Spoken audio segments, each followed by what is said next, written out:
ସେ କିଏ ଯାହାକୁ ଖାଇବାକୁ ଦେଲେ ବଞ୍ଚେ ପିଇବାକୁ ଦେଲେ ମରେ।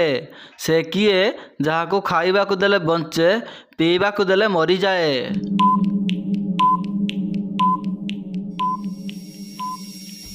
ବର୍ତ୍ତମାନ ସମୟ ସରିଯାଇଛି।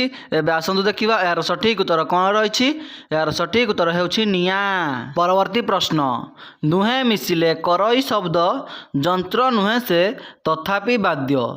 ଦୁହେଁ ମିଶିଲେ କରଇ ଶବ୍ଦ, ଯନ୍ତ୍ର ନୁହେଁ ସେ ତଥାପି ବାଦ୍ୟ। ଏହାର ଉତ୍ତର ଜାଣିଥିଲେ 5 ସେକେଣ୍ଡ ମଧ୍ୟରେ କମେଣ୍ଟରେ ଜଣାନ୍ତୁ। ବର୍ତ୍ତମାନ ସମୟ ଆରମ୍ଭ ହୋଇଯାଇଛି।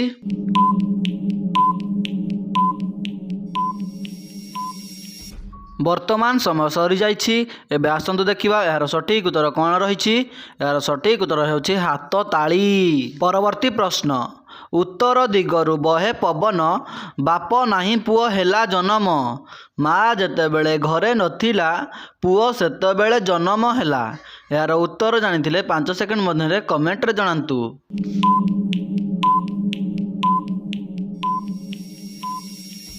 ବର୍ତ୍ତମାନ ସମୟ ସରିଯାଇଛି। ଏବେ ଆସନ୍ତୁ ଦେଖିବା ଏହାର ସଠିକ୍ ଉତ୍ତର କ'ଣ ରହିଛି। ଏହାର ସଠିକ୍ ଉତ୍ତର ହେଉଛି କଇଁଛ। ପରବର୍ତ୍ତୀ ପ୍ରଶ୍ନ, ଝିଅମାନଙ୍କର କ'ଣ ଶୀଘ୍ର ବାହାରିଯାଏ। ଝିଅମାନଙ୍କର କ'ଣ ଶୀଘ୍ର ବାହାରିଯାଏ। ଏହାର ଉତ୍ତର ଜାଣିଥିଲେ କମେଣ୍ଟରେ ଜଣାନ୍ତୁ। ବର୍ତ୍ତମାନ ସମୟ ଆରମ୍ଭ ହୋଇଯାଇଛି।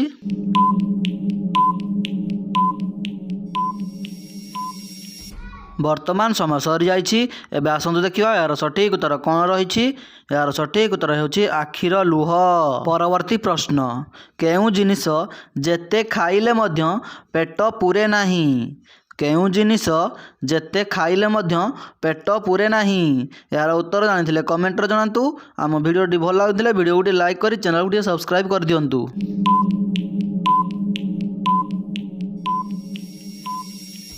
ବର୍ତ୍ତମାନ ସମୟ ସରିଯାଇଛି। ଏବେ ଆସନ୍ତୁ ଦେଖିବା ଏହାର ସଠିକ୍ ଉତ୍ତର କ'ଣ ରହିଛି। ଏହାର ସଠିକ୍ ଉତ୍ତର ହେଉଛି ଧୋକା। ଧୋକା ଖାଇଲେ ପେଟ ପୂରେ ନାହିଁ।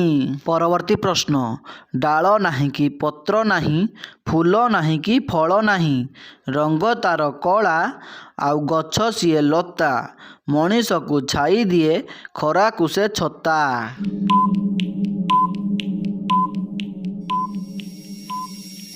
ବର୍ତ୍ତମାନ ସମୟ ସରିଯାଇଛି। ଏବେ ଆସନ୍ତୁ ଦେଖିବା ଏହାର ସଠିକ୍ ଉତ୍ତର କ'ଣ ରହିଛି। ଏହାର ସଠିକ୍ ଉତ୍ତର ହେଉଛି କେଶ। ପରବର୍ତ୍ତୀ ପ୍ରଶ୍ନ, ଠିଆ ହୋଇକି ପାଣି ପିଇଲେ କେଉଁ ରୋଗ ହୋଇଥାଏ। ଠିଆ ହୋଇକି ପାଣି ପିଇଲେ କେଉଁ ରୋଗ ହୋଇଥାଏ।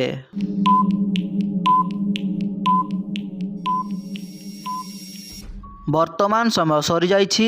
ଏବେ ଆସନ୍ତୁ ଦେଖିବା ଏହାର ସଠିକ୍ ଉତ୍ତର କ'ଣ ରହିଛି। ଏହାର ସଠିକ୍ ଉତ୍ତର ହେଉଛି କିଡ଼ନୀ ରୋଗ। ପରବର୍ତ୍ତୀ ପ୍ରଶ୍ନ, ପୁଅମାନଙ୍କର ଭିତରେ ଥାଏ ଓ ଝିଅ ବା ମହିଳାମାନଙ୍କର ବାହାରେ ଥାଏ।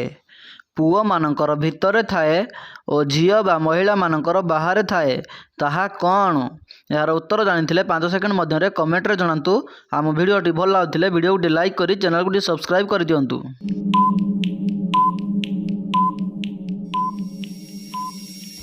ବର୍ତ୍ତମାନ ସମୟ ସରିଯାଇଛି। ଏବେ ଆସନ୍ତୁ ଦେଖିବା ଏହାର ସଠିକ୍ ଉତ୍ତର କ'ଣ ରହିଛି।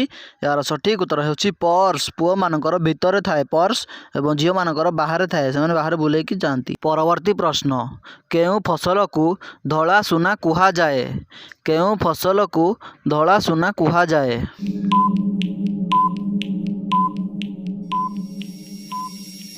ବର୍ତ୍ତମାନ ସମୟ ସରିଯାଇଛି। ଏବେ ଆସନ୍ତୁ ଦେଖିବା ଏହାର ସଠିକ୍ ଉତ୍ତର କ'ଣ ରହିଛି। ଏହାର ସଠିକ୍ ଉତ୍ତର ହେଉଛି କପା। କପାକୁ ଧଳା ସୁନା କୁହାଯାଏ। ପରବର୍ତ୍ତୀ ପ୍ରଶ୍ନ, ଏମିତି କେଉଁ ଜାଗା ଅଛି ଯେଉଁଠିକି ଆମେ ଯିବା ଇଂରାଜୀରେ କିନ୍ତୁ ଆସିବା ଓଡ଼ିଆରେ। ଏମିତି କେଉଁ ଜାଗା ଅଛି ଯେଉଁଠିକି ଆମେ ଯିବା ଇଂରାଜୀରେ କିନ୍ତୁ ଆସିବା ଓଡ଼ିଆରେ।